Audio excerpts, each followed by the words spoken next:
¿Cómo podemos honrarnos entre nosotros? Hasta en la forma en que nos hablamos. No hables con aspereza, no hables golpeado, ni al mayor que tú, ni al menor. Y eso es para hombres y para mujeres, los primeros 2 versos. Hoy quiero que avancemos a una sección bastante grande y básicamente mira cómo inicia el versículo 3. La Biblia de las Américas inicia con nuevamente la palabra honra. La NTV no usa la palabra honra. La Biblia de la NTV, perdón, usa la palabra atiende. Esa palabra es un imperativo. ¿Qué significan los imperativos? Mandamientos. Entonces Pablo le dice a Timoteo que él y la iglesia tiene que atender ¿a quiénes? A las viudas. Pero mira el verso 4. ¿Cómo inicia el verso 4? Pero. Ese es un conector que se le conoce como conjunción adversativa. ¿Qué significa esto? Que la frase anterior te dice algo, pero la que sigue te va a poner como en balance o como un punto en contraste. Haz esto, pero esto. No es como cuando alguien dice o decimos, quiero ir al cine, pero no tengo paga. El pero aparece ahí para hacer este contrapeso. ¿Qué es el punto importante aquí? Acuérdate, estamos en capítulos prácticos que me llama la atención y por ahí lo compartía con algunos, que alguien dejó un comentario en YouTube que decía que yo soy un muerto de hambre por la prédica de la semana pasada. Y me quedé pensando y dije, ¿y si viera los sermones que vienen? Porque tal vez van a afirmar lo que están según ellos diciendo, ¿no? Pero bueno, es la escritura. Y ahorita vamos a entrar, como dije, y yo espero madurez de tu parte, porque vamos a entrar a cuestiones muy prácticas. Aquí es lo que se conoce como teología aplicada. Aquí vamos a realmente, por eso yo dudaba en cómo ponerle a esta sección del capítulo 5 y 6, yo le estaba pensando poner cristianos que hacen cosas de cristianos. Porque se supone que somos cristianos. Y aquí, en esta sección del 3 al 16, viene una sección bastante grande con un tema muy específico. Y es el tema de las viudas. Quiero seccionar en 4 puntos esta parte. Primero quiero que veamos los tipos de viudas que habían en la iglesia de Éfeso. En segundo lugar, quiero que veamos las viudas que deberían ir en una lista, porque había que hacer una lista. En tercer lugar, quiero que veamos a las viudas que no podían o no se debían poner en la lista. En cuarto lugar, vamos a ver el fundamento bíblico de toda esta sección, porque Pablo aquí no está citando tantos textos, pero hay un fundamento bíblico. Y ese fundamento bíblico nos va a llevar a la aplicación. Entonces, por ese camino vamos a ir. Empecemos con los tipos de viudas. Regresemos tantito al verso 3. Hay por lo menos en esta sección 3 tipos de viudas. La primer viuda es la viuda que está sola. ¿Cómo definimos a una viuda que está sola? Aquí, por ejemplo, nos dice que no tenga ¿qué? Si no tiene a nadie quien la cuide, entonces está sola. Pero acuérdate, es parte de la iglesia. Entonces es una viuda que por X o Y motivo tal vez ya falleció su esposo, pero tal vez no tuvo hijos. O tal vez ya no están sus hijos. ¿Te acuerdas de una viuda de esa característica en el Antiguo Testamento? Está fácil. Noemí, ¿te acuerdas? Falleció. ¿Y sus? ¿Sí? Quedó sola.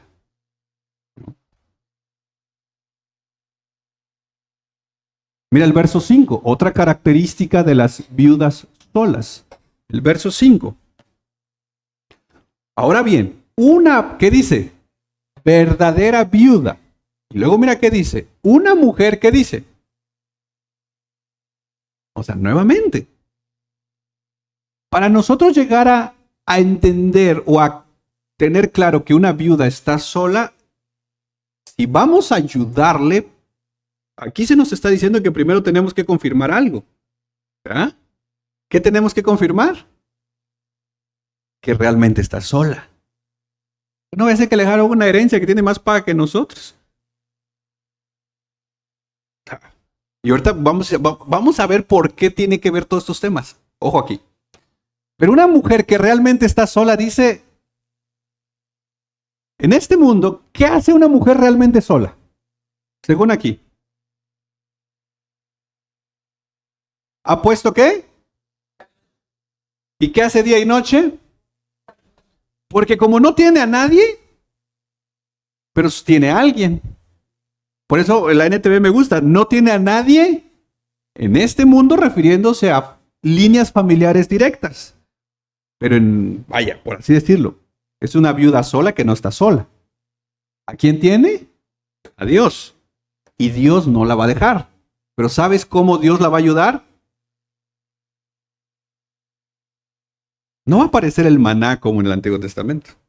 ¿Sabes cómo la va a ayudar? A través de la iglesia. Pero ahorita vamos para allá. Entonces,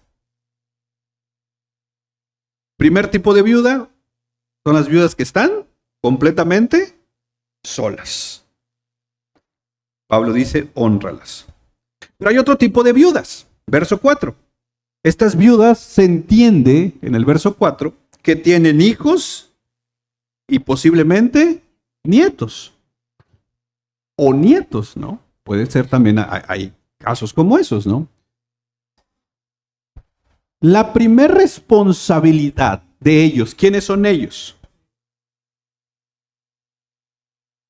¿Qué tienen que hacer? Miren, aquí hay una importante palabra que decíamos que estaba dentro de la definición de honra. Acá dice retribuir. ¿Te das cuenta de esa palabra ahí? Ahí dice, ¿verdad? Poner en práctica la sumisión de Dios en su hogar y... Ok. El principio aquí es fácil. El mismo de Levítico y el mismo de Efesios. Hijos, honren a sus padres. Ok. Si tú, vamos a poner una familia donde el papá falleció, se supone que los hijos deberían sustentar a... Esa tendría que ser la lógica. Todavía le seguimos cargando a nuestros papás. A estas alturas debería ya, ¿quién encargarse? Los hijos.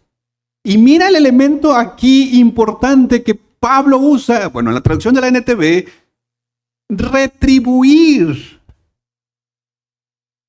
Creo que la Biblia de las Américas va a usar la palabra recompensar, pero el punto es el mismo. Retribuir, recompensar es sinónimo de honrar. Hijos, nietos, honren a su, en este caso ya sea mamá, porque estamos hablando de una viuda, o a su abuelita. Y cuando se habla de retribuir, no está diciendo, o sea, la idea aquí es, oye, ¿cuánto han dado ellos por ti? ¿Cuánto han hecho ellos por ti? Como que ahora que tú puedes y que se supone estás chambeando, por lo menos algo puedes hacer por ellos. ¿Ven el principio aquí?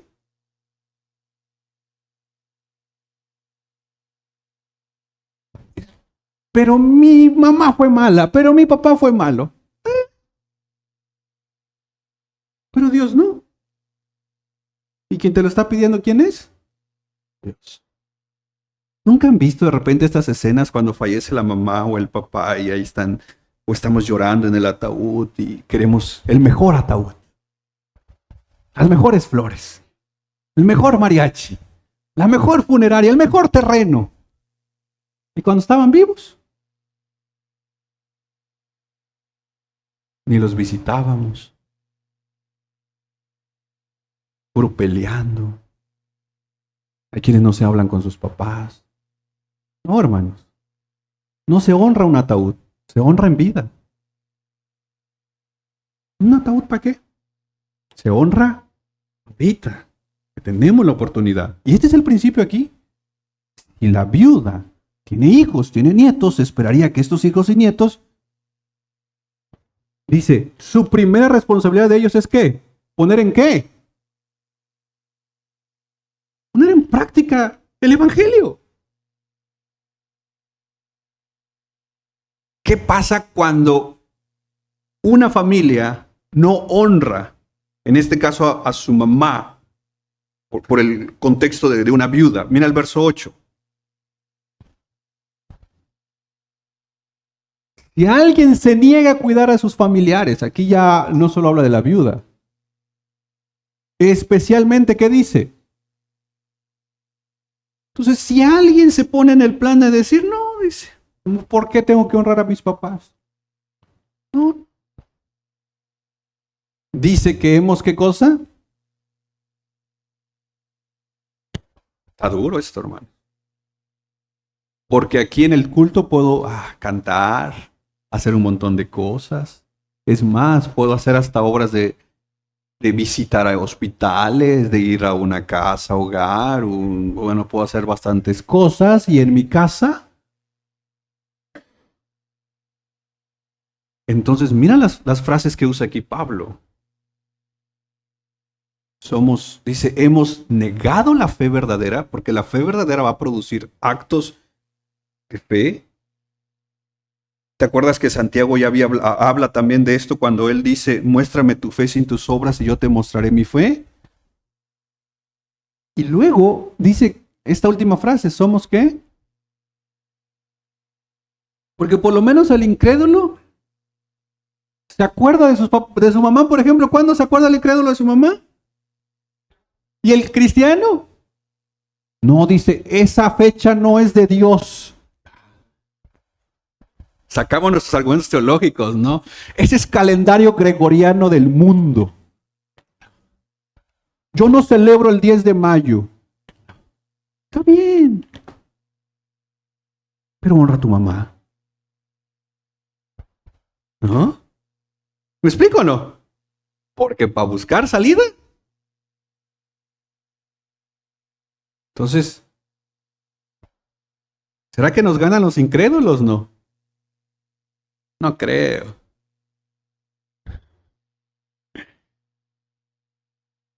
Y esto es importante porque mira el verso 16. Estamos hablando de viudas con hijos y nietos, ¿verdad? O nietos. Acuérdate, tenemos las viudas que son solas. Pasen, hermanos, ¿me ayudan a poner unas sillas allá por los hermanos? Si no, aquí hay lugar también, por favor. Mientras tomo mi café, hermano.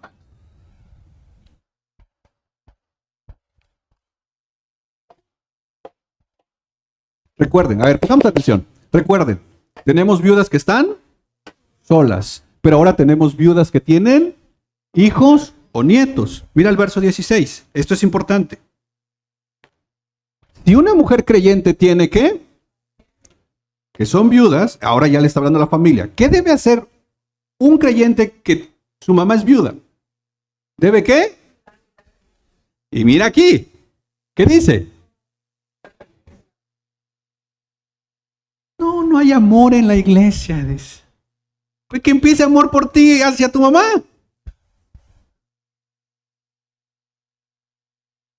Porque podemos fácil querer convertir a la iglesia en un lugar de beneficencia pública. Como cuando el hijo está sacando su trámite para su apoyo de su mamá. Y le dice, yo manejo tu tarjeta, mamá, le dice. ¿Conocen a alguien así? No, es que si no se va a olvidar del NIP, dicen. Van a ver, fue cero la cosa. Me han contado, hermanos.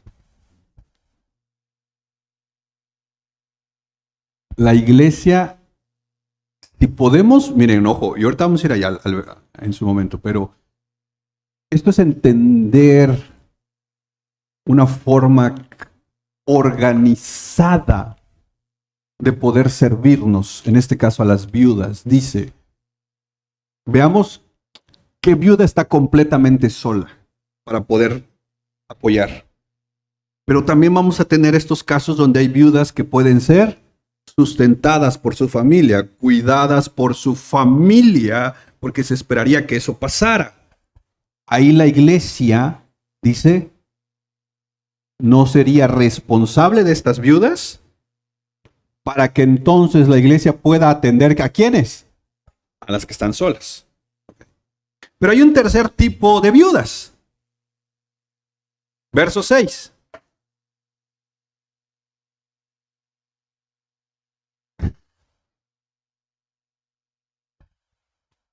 Pero la viuda dice que solamente vive ¿para qué?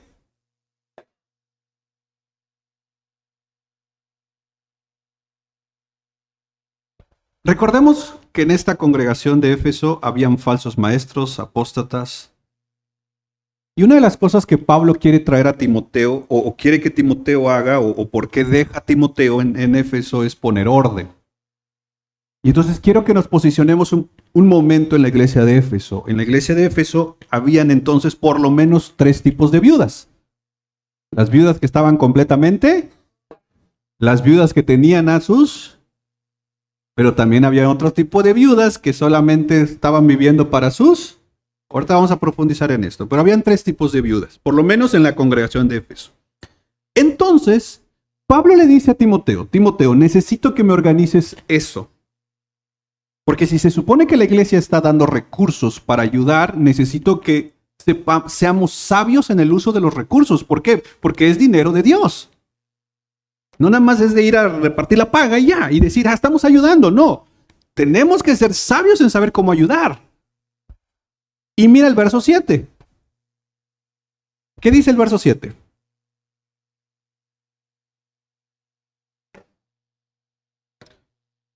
Ok. Parte de las instrucciones es que Timoteo, junto con la iglesia, tendrían que hacer una lista. Y en esa lista iban a poner a las viudas que estaban solas para que la iglesia pudiera entonces apoyar. ¿Qué quería Pablo evitar? Lo que Pablo quería evitar que tanto dentro de la misma iglesia como fuera de la iglesia se criticara a la iglesia. Un ejemplo. Imagínate que alguien en la iglesia de Éfeso dio una ofrenda de un recurso económico y por una mala organización de la iglesia ese dinero se terminó dando sin preguntar nada. Y entonces al rato es decir, pero ¿cómo le dieron al hermano si el hermano tiene paga? Un ejemplo, ¿me explico?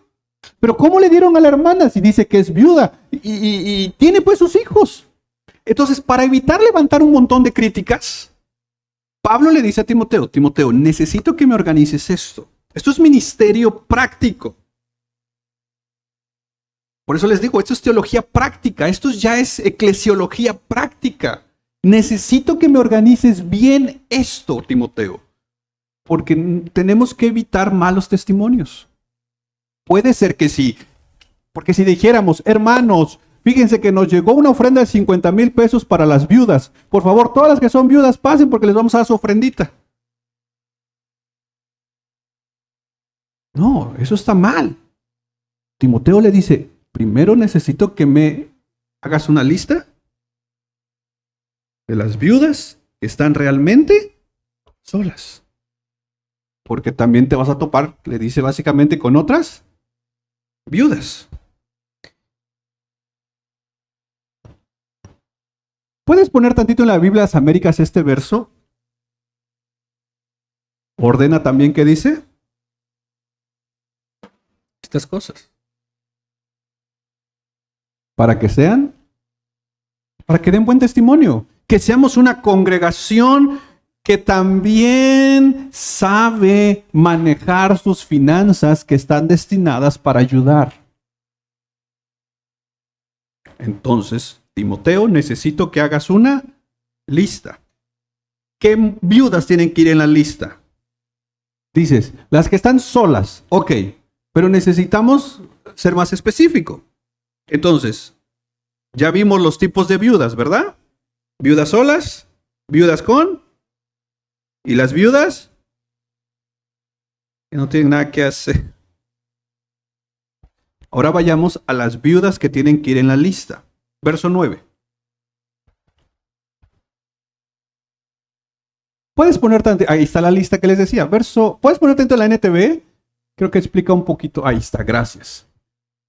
Ok, hermanos, vamos a hacer una lista porque hay recursos y queremos bendecir. Vamos a hacer una lista de las viudas. Para que una viuda esté en la lista de ayuda, tiene que tener al menos ¿qué? Ya ven que el 60 y más es bíblico.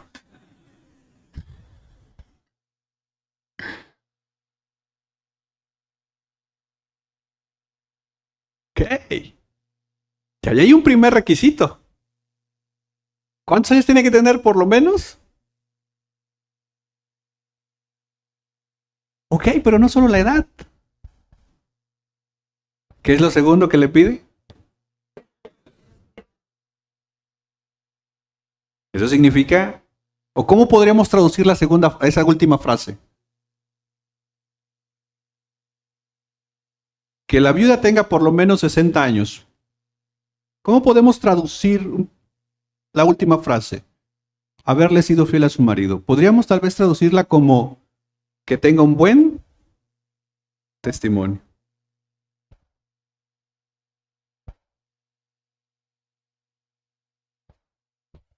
Ahora,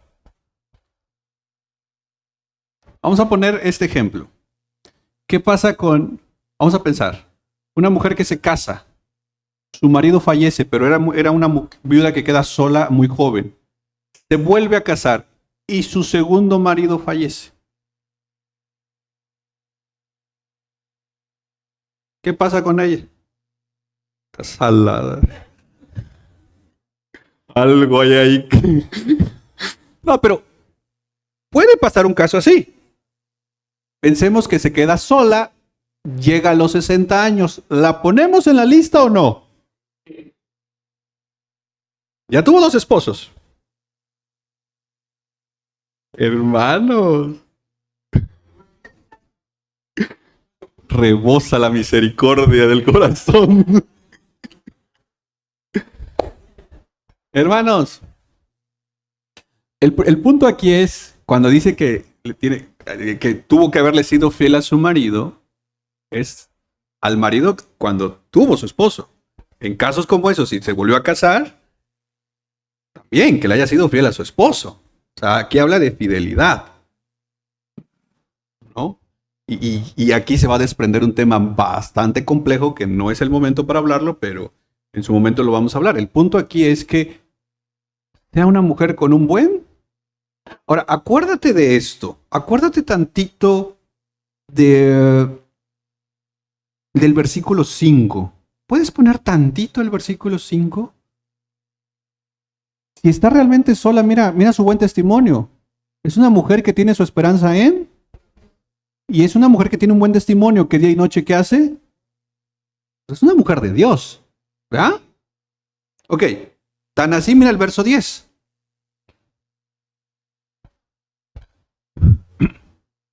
Y me encanta la NTV porque la NTV hace preguntas como para cuando vamos a una entrevista, ¿no?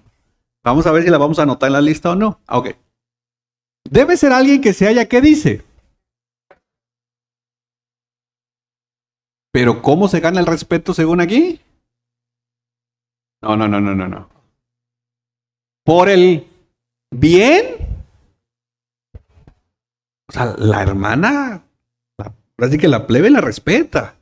Se cuadra la plebe con ella porque es una mujer de respeto de Dios, que se suma, que sirve. Ok. Hagamos estas preguntas. ¿Crió bien a sus hijos? Ahora, aquí yo lo primero que me saltó a la vista es, pero bueno, si crió bien a sus hijos, entonces esta mujer tiene hijos. Entonces ya sus hijos tendrían que sustentarla y entonces en automático ya no está en la lista. Pero aquí estamos hablando de, por ejemplo, situaciones también, porque pasaba en Éfeso, que aunque haya criado bien a sus hijos, una cosa es que tú los crías con buenos valores, pero la salvación de los hijos es ¿de quién? de Dios, no de los papás. Entonces pueden ser que sean buenos hijos, pero no sean cristianos. Y en últimas instancias estos hijos ya crecieron, pero como no son cristianos, no honran a su mamá y al final termina siendo una hermana que aunque tiene hijos, pero en realidad está sola. Son circunstancias que pasan. Pero miren las preguntas tan directas. Miren la segunda pregunta. ¿Qué dice la segunda pregunta? ¿Fue amable con los de Chicago? ¿Se sumó cuando vinieron? ¿O ni la vimos por acá?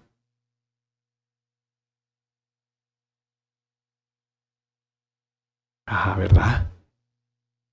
Cuando vienen visitas, ¿se suma a servirles? ¿Sirvió con humildad a otros creyentes? Qué preguntas, ¿no? ¿Se imaginan que si esas preguntas nos las hicieran a nosotros para entrar al cielo?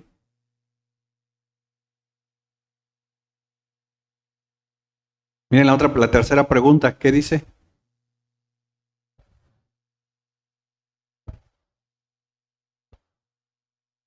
Y miren la última.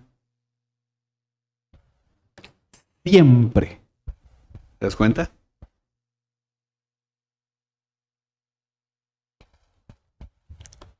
Para Pablo estas cosas eran importantes. ¿Sabes por qué? No porque Pablo le quisiera negar la ayuda, porque está en juego el testimonio de la iglesia. Y la iglesia es el cuerpo de Cristo. Y si la iglesia tiene un mal uso de sus finanzas, testifica mal en última instancia de Cristo. Si no sabemos administrar nuestras finanzas como iglesia de manera correcta, en últimas instancias estamos dando un mal testimonio. Aquí Pablo no se está poniendo quisquilloso en decir, a ver, vamos a analizar. No. Aquí Pablo está diciendo, es que tiene que ver en cómo vamos a honrar a estas hermanas, porque está en juego el testimonio de la iglesia. Y no se trata de solamente de decir, mira, aquí hay dinero para todos. Vamos a ni hay, pues, pero. Sino hacer las cosas de manera correcta. Nuevamente, el verso 7 nos lo explica.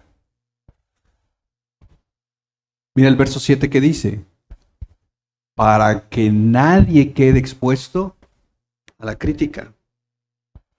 Esa iglesia solo le ayuda a tal persona.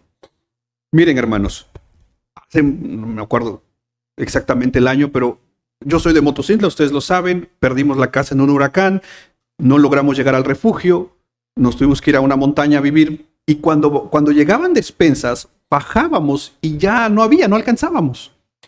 Pero la gente que estaba en el centro, en el parque, no habían perdido su casa. Y muchos de ellos eran los primeros que agarraban la despensa. Y luego ponían tiendas para vender la despensa que llegaban a regalar. ¿Sabes? La crítica iba hacia dos direcciones. Hacia ellos, pero ¿sabes también hacia quiénes? Hacia los que daban la despensa. Porque decíamos, hey, ¿por qué no hacen un censo, un estudio? Porque hay un montón de familia que estamos en las montañas, que no estamos registrados, pero que no tenemos nada que comer, no tenemos ropa, no tenemos para salir adelante. ¿Por qué no hacen? ¿Por qué no van? ¿Por qué no preguntan? Todos se lo están dando a las mismas personas. Ahora, imagínense ese mismo punto en la iglesia. Entonces la crítica es para la iglesia y la iglesia es el cuerpo de Cristo. En última instancia es como decir, y así son cristianos.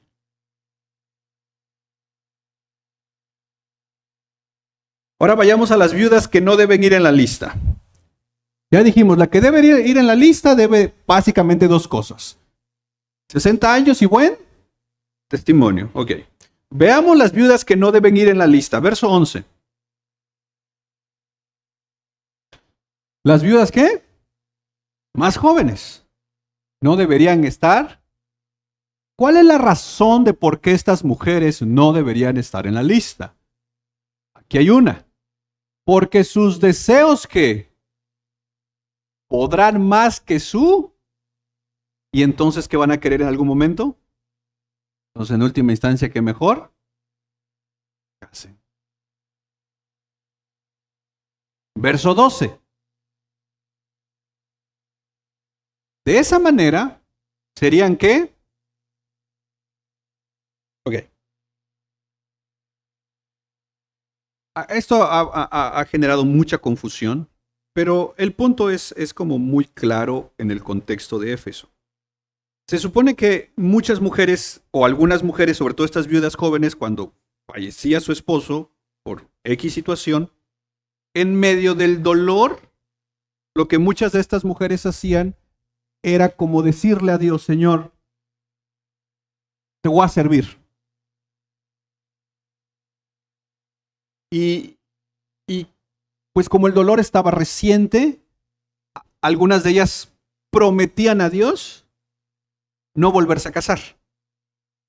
Entonces hacían compromisos, como cuando te va a llegar una paga y dices: Señor, si llega ese dinero, yo me comprometo. Luego llega, ¿no? Bueno, así eran estas viudas. En medio del dolor, porque al final de cuentas el dolor es una emoción, y cuando estamos emocionados se nos va la boca y hacemos promesas que luego nos echamos para atrás. Entonces, estas mujeres es como les decían a Dios: Señor, mi esposo murió, no me voy a volver a casar. Pero eran jóvenes. Entonces, cuando Pablo está diciendo que serían culpables de romper su promesa anterior, está hablando no específicamente de la promesa de serle fiel a su marido, porque si le fueron fiel hasta la muerte, ellas ya pueden volverse a casar en ese sentido, sino la promesa de que ellas tal vez dijeron que no se iban a volver a casar. Pero el tiempo pasa, y como dice el verso 11, los deseos físicos que dice van a poder más que su devoción. Es como cuando alguien dice: no, yo nunca voy a hacer eso. Espérate. Mira el verso 13. ¿Qué pasa si ponían a las mujeres jóvenes en la lista? En otras palabras, si las mujeres jóvenes estaban en la lista, iban a recibir una ayuda. Por lo tanto, como tenían ya todos sus gastos pagados, estas mujeres, ¿saben qué tenían de más? Tiempo. Pues porque ya todo lo tenían pagado. Tal vez no con lujos, pero ya tenían tiempo. ¿Y sabes qué es? Cuando tenemos tiempo, ¿qué hacemos? Nos volcamos al ocio, y cuando estamos de ociosos,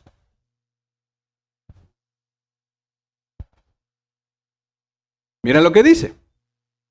Y si están en la lista, es decir, si les apoyamos para que ellas no trabajen, ¿se acostumbrarán a qué? A ser perezosas. Y pasarán todo el tiempo, pues porque no tienen que ir a trabajar. Lo que sí tienen tiempo es para ir de casa en casa. ¿Qué cosa? ¿Qué más?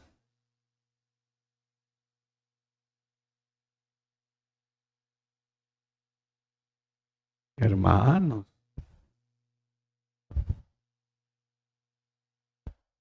cuidado con la ociosidad. Cuidado, hermanos. Y hoy es tan fácil que ni siquiera necesitamos salir de casa en casa para chismearnos, para chismear, para entrometernos en la vida de los demás y hablar de lo que no debemos. Desde nuestros teléfonos lo hacemos.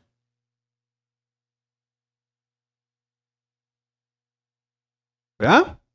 Porque ahí estamos.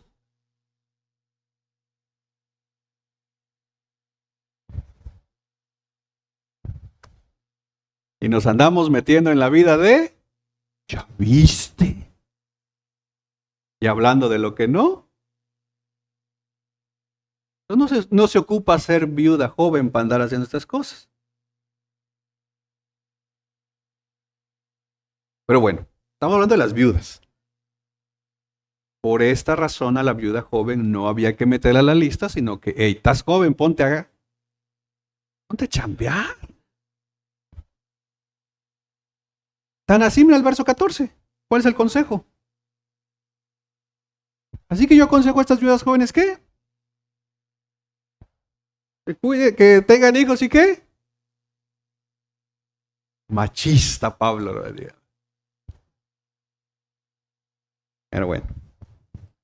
Entonces el enemigo, ¿qué? Ahora, Pablo tiene que venir con este lenguaje porque mira el verso 15. Pues me temo que algunas, ¿qué dice? O sea, Pablo no está diciendo por si pasa, no, Pablo está diciendo ya pasó. Ya hay viudas jóvenes que andan, ¿qué dice? Descarriadas.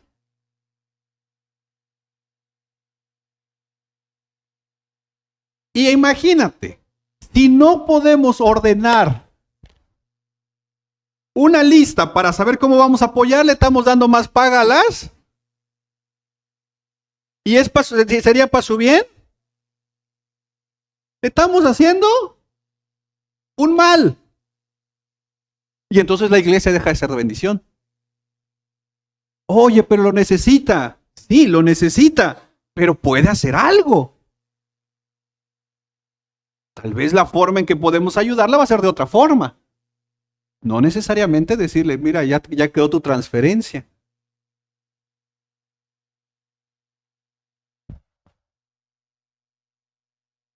¿Por qué crees tú que Pablo se toma básicamente 13 versículos de un capítulo? Y miren, para que Pablo se tome tanto tiempo de escribir o tantos versículos, por así decirlo, es porque era importante.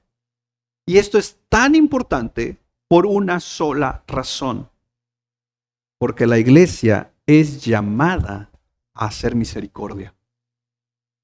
Si bien, por el contexto de la iglesia especifica viudas, pero la Biblia no solo habla de cuidar a las viudas, habla de cuidar a los huérfanos, a los necesitados, a los extranjeros. En otras palabras, la Biblia nos llama a ser misericordiosos porque Dios es.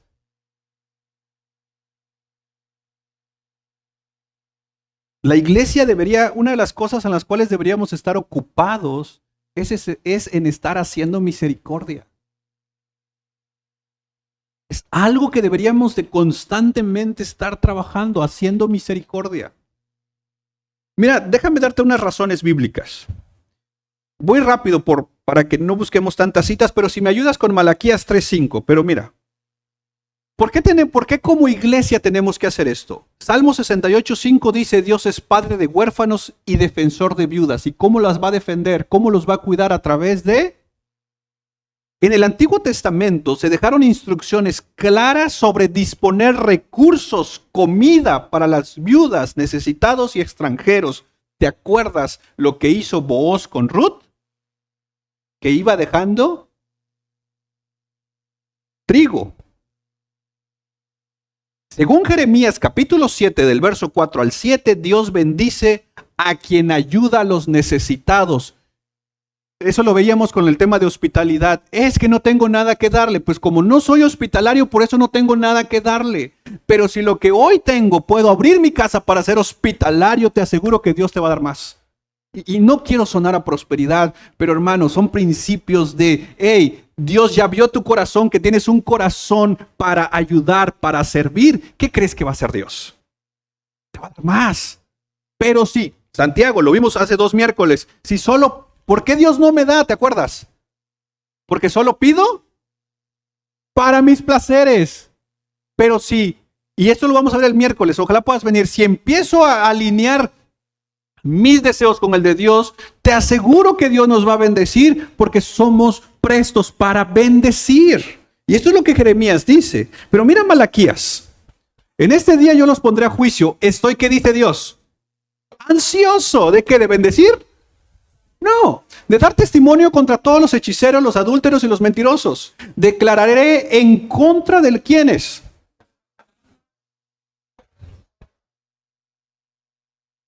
Yo conozco jefes que le dicen a su empleado, fírmame aquí aunque el papel diga otra cantidad. Y luego les dan otra cantidad. Es nada más administrativo, dicen unos. Cuidado. Pero nosotros somos cristianos, ¿verdad? No hacemos eso. Ni empleado tengo, dice. Al contrario. Ok, dice Dios, declararé en contra de los que estafan a sus empleados con sus sueldos. Si tu jefe es injusto, mira, ¿te acuerdas la semana pasada? Como estás bajo autoridad, ¿qué tienes que hacer? honrarlo.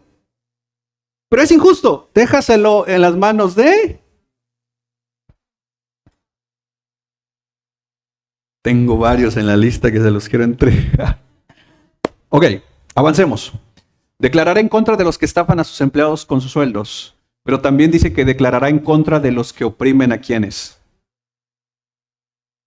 o privan de justicia a los extranjeros que viven entre ustedes, porque gente que hace estas cosas, ¿qué dice Dios? No es posible que como iglesia no tengamos, o como personas, como cristianos, no tengamos acciones claras de misericordia. Esto no es un ministerio. Y lo decíamos el miércoles, el problema de encasillar cosas en ministerio, decimos, ese no es mi ministerio o yo ya estoy en otro ministerio. Esto se trata de la identidad de la iglesia. De actuar con sabiduría, sí, pero de actuar.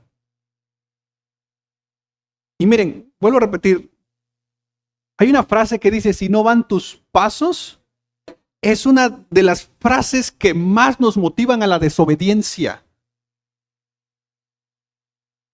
Pero lo vamos a ver el miércoles eso. Lucas 7, del 11 al 13, dice que Cristo tuvo compasión de los necesitados. Es más, la iglesia, me encanta porque muchos dicen, ay, nos encantaría ser como la iglesia de los Hechos. La iglesia de los Hechos cuidaba a las viudas. Hechos capítulo 6. Uno de los principales problemas que surgió en la iglesia primitiva fue la mala organización de darle comida ¿a quién? A las viudas, porque unos se quejaban diciéndoles que a ella le dieron más tamales que a mí. Y entonces los apóstoles, ¿qué hicieron? Levantaron hombres con buen testimonio para que sirvieran, en otras palabras, para que accionaran la misericordia de una manera organizada, porque ya había mal testimonio de una iglesia que no sabía distribuir correctamente los recursos. Y no podemos ser fieles y sabios en organizarlo mucho poco que hoy tenemos. ¿Crees que Dios nos va a dar más? Y eso es un principio para cada uno de nosotros. Si con lo que hoy tenemos no honramos a Dios, ¿crees que Dios te va a dar más? Y perdón, sé que suena a prosperidad esto, pero son principios bíblicos. Santiago dice que la religión pura y sin mancha es visitar a ¿quiénes? A los huérfanos y a las...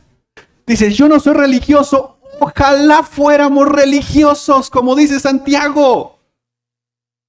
No, es que Jesús es, ¿qué dice? Es relación, no es religión. Pues Santiago dice que debemos ser religiosos, porque los que son religiosos, ¿qué hacen? ¿Visitan a las viudas? Ah, pero como no soy religioso, pues no hago eso. No, hermanos.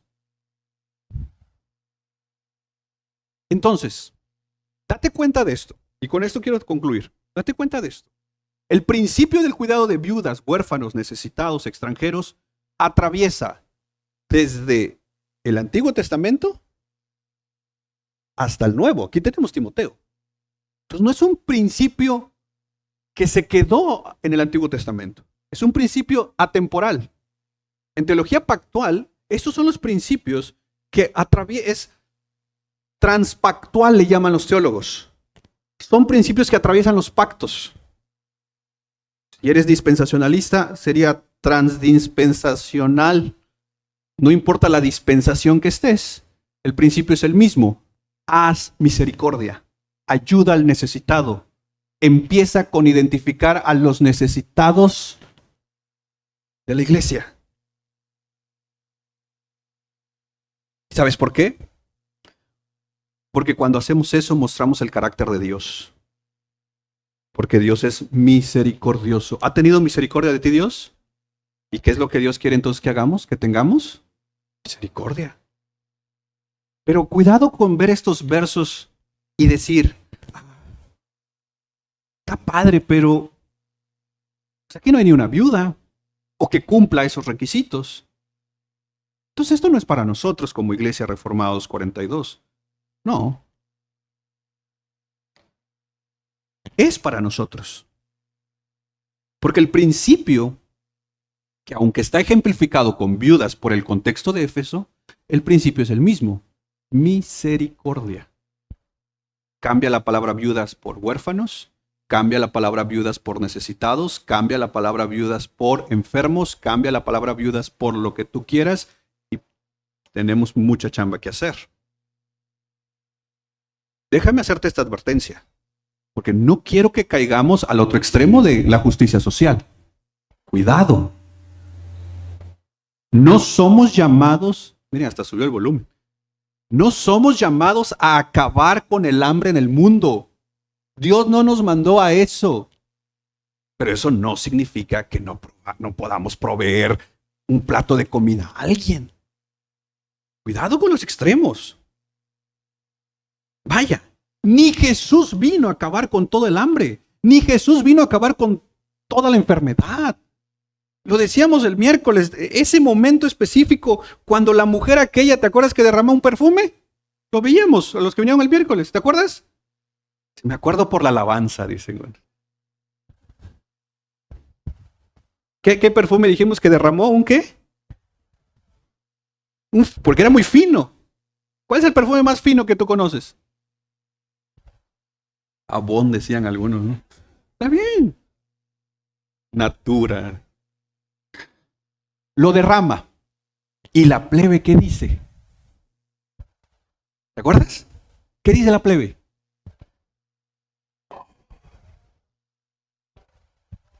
Y mejor hubiéramos vendido ese perfume y con la paga se lo hubiéramos dado a los pobres. ¡Qué corazón de esta gente! ¿Y sabes quién era el tesorero? ¡Judas!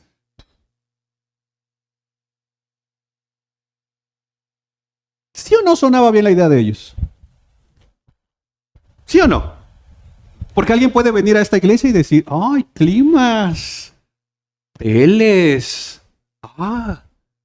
Ayudando a los pobres estarían. ¿Sí o no? O cuando yo no estoy de acuerdo con un proyecto, no, están gastando la paga en... Se lo dieran a otros. Que a veces en el corazón es, me lo dieran a mí, casi dijeran algunos. Pero así estaban esta gente. Y entonces Jesús les dice algo padrísimo. Les dice, tranquilos. ¿Se acuerdan? A los pobres los van a tener siempre. Pero a mí, no.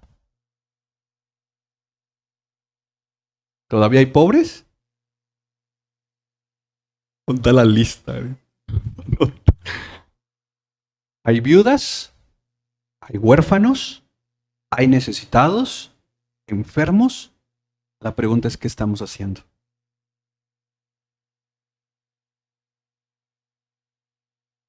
Por favor, no me malinterpretas. La iglesia no es llamada a acabar con todo esto en el mundo. Es más, ni podríamos. Porque ese no es el propósito. Pero te digo, no nos vayamos al otro extremo de, entonces no hago nada. No. Quiero que conectemos esto importante. Jesús dice que vino a salvar a los perdidos.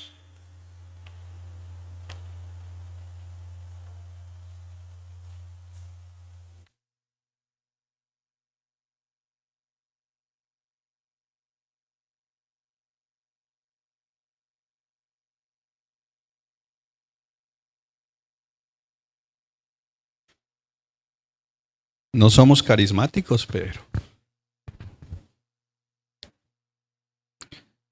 quiero que conectemos esto.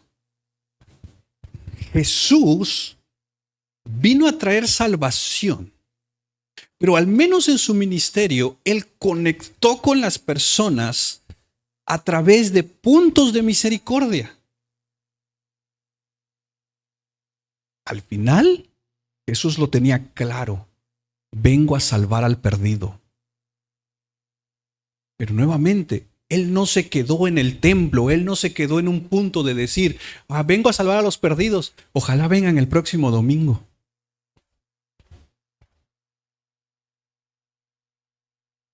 Eso lo hacemos nosotros. No, Jesús se movió y las formas como Él conectaba con muchas personas era a través de la misericordia.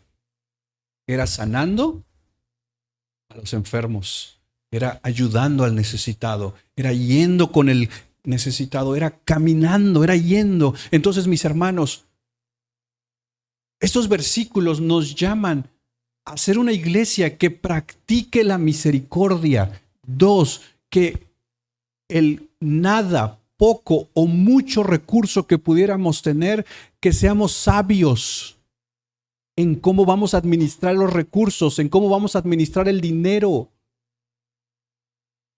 Porque muchas veces podemos cometer errores y en últimas instancias es el testimonio de Dios que está en juego.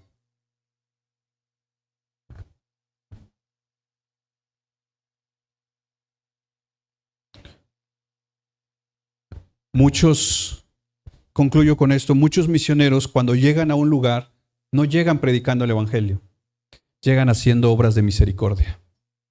Porque la idea es conectar con la gente, conectar con las necesidades. Pero ellos están conscientes que no van a llegar a solucionar las necesidades. Llegan con un propósito, compartir de Cristo. Piensa un momento.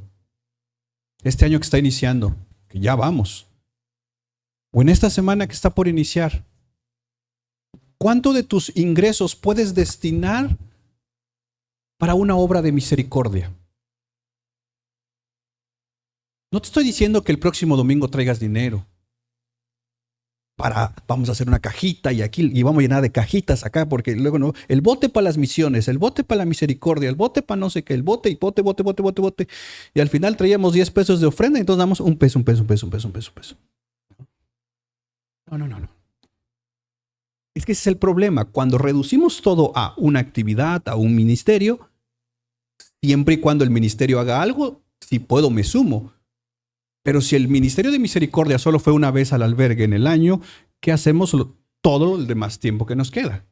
Entonces empieza a pensar desde tus propias acciones diarias, desde tus propias actividades, donde tú estás, donde Dios te ha puesto. ¿Qué acciones de misericordia puedes hacer? Y dile al Señor, Señor, ayúdame a ser sabio para administrar el recurso que me das de tal manera que yo te honre a través de acciones de misericordia. ¿Qué familia de la iglesia tal vez oras esta semana y en esta semana te acercas a ella y le dices, hermanos, les invito yo sus tamales la próxima semana? La idea es que se queden a comer con nosotros. Nosotros se los invitamos. Eso es misericordia. Y créeme, yo creo que, como diría Malaquías en la NTV, yo creo que Dios es impasible, pero bueno, el lenguaje a veces es así. Dios quiere usarnos. Y a veces te vas a llevar cada hermoso testimonio de personas que te digan, oye, gracias porque no teníamos. Gracias porque no sabíamos cómo le íbamos a hacer.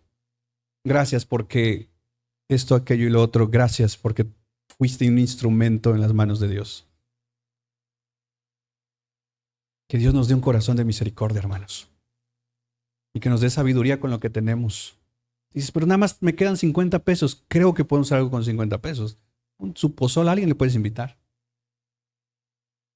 Y arrecho. ¿Les parece si oramos? Y pregúntale al Señor, Señor, quiero hacer misericordia esta semana. ¿A quién? ¿Con quién puedo conectar esta semana? ¿A quién le puedo servir esta semana? Vamos a orar. Ponte tiempo por orar. Vamos. Señor, en el nombre de Jesús queremos darte gracias porque eres bueno y gracias porque nunca nos dejas. Y gracias por desafiarnos a hacer tu obra, Señor, porque esto se trata de ti, es tu obra. No se trata de Iglesia Reformada 242, se trata de tu obra. Ayúdanos, Señor, esta semana, en el nombre precioso de Jesús. Vamos, sigue orando y ojalá vengas también el miércoles. Vamos a estar orando por personas específicas. Señor, ayúdanos. Creo que estás moviendo a tu iglesia a la acción desde la Escritura, desde la sana doctrina, desde una teología sana, pero también una teología que nos lleva a vivirla, a ponerla por obra, Señor. Vamos, iglesia, sigue orando.